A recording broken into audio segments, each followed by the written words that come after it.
Ridho itu sesuatu yang harus kita terima. Betul tak? Bagian dari betul. Dalam arti bukan sekedar harus kita terima, ya. Karena konsepnya mulai dari etimologi dulu ya, asal kata. Ridho itu berasal dari kata rodiya ya rodo ridon. Artinya suka atau senang atau rela, ya. Jadi kalau kita suka sesuatu, senang akan sesuatu, rela akan sesuatu, itu disebut ridho dalam bahasa Al-Quran. Tetapi sudah diserap oleh bahasa Indonesia kan, ridho itu menjadi bahasa Indonesia. Tapi artinya itu tadi, suka, senang, atau rela. Secara bahasa begitu. Nah konsepnya kita bisa mulai dari ayat misalnya, A'udzubillahi minasyaitonirrajim, radhiyallahu anhum wa radu anhu. Allah ridho kepada mereka, mereka pun ridho kepada Allah. Jadi manusia pun punya ridho, ya. Allah punya ridho, manusia punya ridho. Padu harap. Gitu. Radhiyallahu anhum wa radu anhu. Allah ridho, mereka pun ridho. Kenapa mereka ridho? Karena mereka suka diatur oleh Allah hidupnya. Hidup mereka itu senang diatur oleh Allah. Hidup mereka itu rela diatur oleh Allah. Nah, terkait itu bisa kita lihat misalnya ayat waraditu lakumul islamadinan. Aku ridho, aku rela, aku senang, aku suka kata Allah. Islam itu sebagai din. Din itu sudah pernah atau sering saya jelaskan malah kan. Ad-din itu adalah sama dengan at-tadbir. Ya, at-tadbir artinya sama dengan pengaturan atau penataan atau regulation atau regulasi ya. Jadi Allah ridho Islam itu sebagai regulasi, sebagai pengaturan hidup untuk kalian lakum. Nah, kumnya itu kalau dia ridho juga Islam sebagai din tadi masuklah ke radhiyallahu anhum wa radu anhu. Begitu. Itu yang dimaksud dengan Allah ridho kepada mereka, mereka pun ridho kepada Allah. Jadi mereka ridho Islam itu mengatur hidupnya. Jadi hidup mereka itu tidak diatur oleh orang lain, tidak diatur oleh siapapun, kebijakan manapun kecuali Islam, kecuali Allah, kecuali Al-Quran sesuai sunnah Rasulnya. Itu konsep ridho. Makanya karena mereka itu mau diatur oleh Islam, oleh Allah, Allah ridho, Allah senang begitu.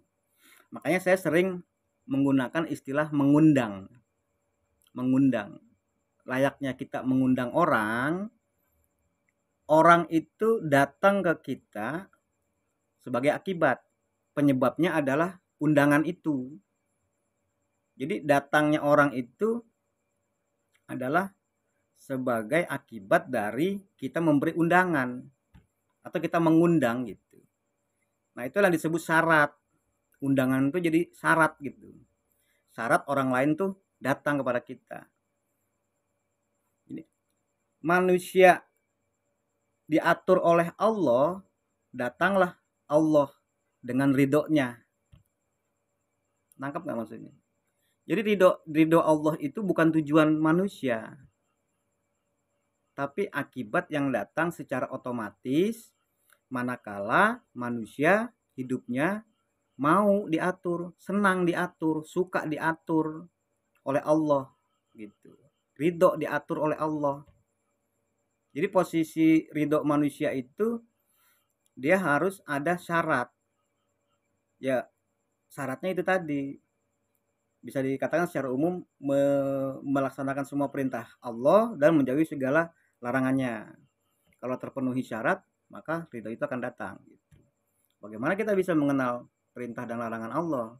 Kalau kita nggak belajar Al-Quran, kita nggak mengerti isi Al-Qurannya, mana perintah, mana larangannya. Itu sebagai syaratnya. Barulah Allah datang dengan ridhonya.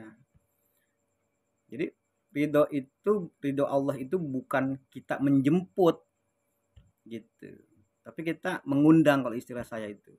Karena kita memenuhi syarat. Syaratnya apa? Ya lakumnya itu dia adalah warodu anhu gitu. Mereka ridho kepada Allah. Dalam kaitan dengan Islam berarti mereka ridho, mereka rela, mereka senang kalau Islam itu sebagai din, pengaturan hidupnya gitu. Nangkap nggak sampai di sini? Itu penjelasan sederhana aja. Contoh lagi misalnya begini. Ada ayat innallaha la yughayyiru ma biqaumin hatta yughayyiru ma bi anfusihim. Sesungguhnya Allah tidak akan merubah keadaan suatu bangsa sampai bangsa itu sendiri merubah keadaannya sendiri. Jadi syarat Allah merubah, bangsa itu harus berubah gitu. Nah, itu yang saya sebut mengundang tadi. Jadi bangsa itu mengundang gitu dengan cara berubah atau merubah keadaan hidupnya. Maka Allah pasti akan merubah keadaannya gitu. Itu contoh, banyak contohnya itu. Jadi ridho itu bukan dijemput, bukan kita menjemput ridho, tapi kita mengundang dengan cara memenuhi persyaratan. Baru nanti Allah ridho. Mungkin kita juga berpikir begini sebagai manusia ya, waduh berat betul kan persyaratannya itu.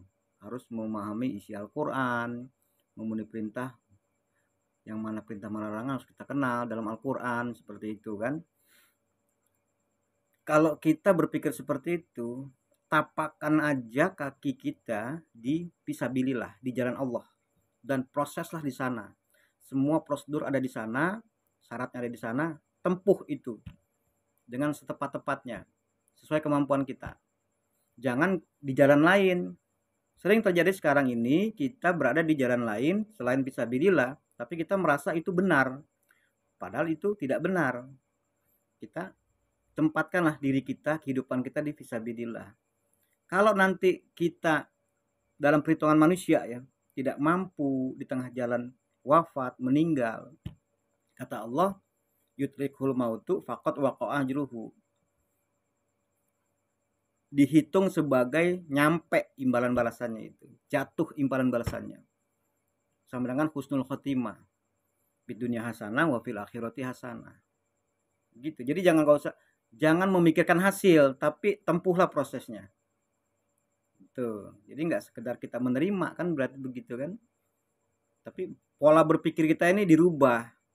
Posisikan kesenangan kita ini adalah senang diatur oleh Allah, senang diatur oleh kebijakan Allah, sekuat tenaga kita, walaupun dalam perhitungan kita tidak mampu. Tempuh aja proses, jangan mikirin mau jemput-jemput ridho, jangan memikirkan hasilnya gitu. Tempuh aja, pelajari Quran, isi Quran, jalankan sesuai kemampuan, begitu. Terus di jalan Allah seperti itu. Dengan waladzina jahadu fina lana dianahum subulana, kemauan yang sungguh-sungguh, jihad gitu. Saya rasa itu ya. Semoga bermanfaat.